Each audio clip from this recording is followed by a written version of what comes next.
Hi, I'm John Calder of Acoustic Geometry. Let's talk about acoustics, which is basically how sound works in rooms.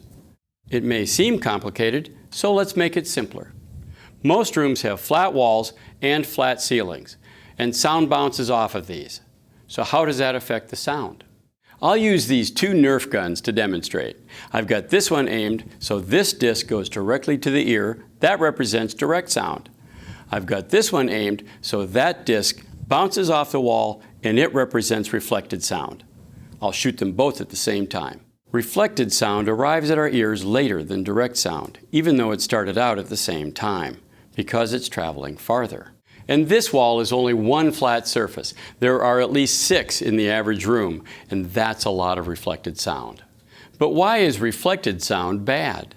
I'll demonstrate using these two identical patterns. The blue pattern represents direct sound waves, and the red pattern represents reflected sound waves. They start out together, but when I move the red one backwards, like a delayed sound reflection, it creates destructive interference patterns which changes the original sound wave. Here's the problem. Original sound waves are distorted by strong, later arriving reflections. Also, sound travels really fast, about 1130 feet per second. A sound wave will bounce back and forth between these two walls about 60 times in 1 second. Sound travels so fast, it fills a room almost instantly. And this is only one bounce angle. Every room has thousands. How can we make our rooms sound better? Remember our Nerf guns?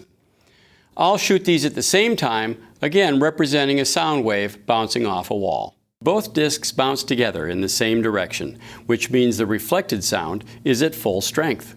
Now let's use the first of our two acoustical tools, an absorber, to reduce the strength of sound bounces.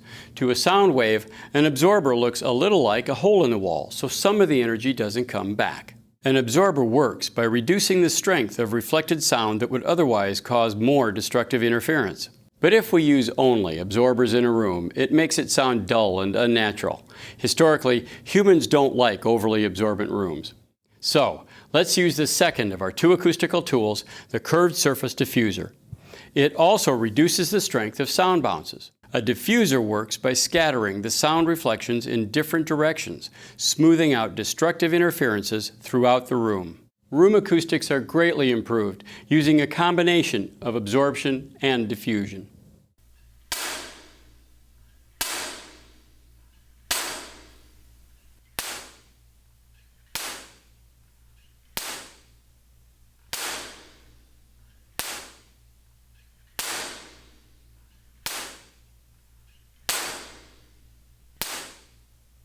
It's all about reducing those flat surface reflections. Use a combination of absorbers and diffusers, and your room will sound a lot more natural. Thanks for watching.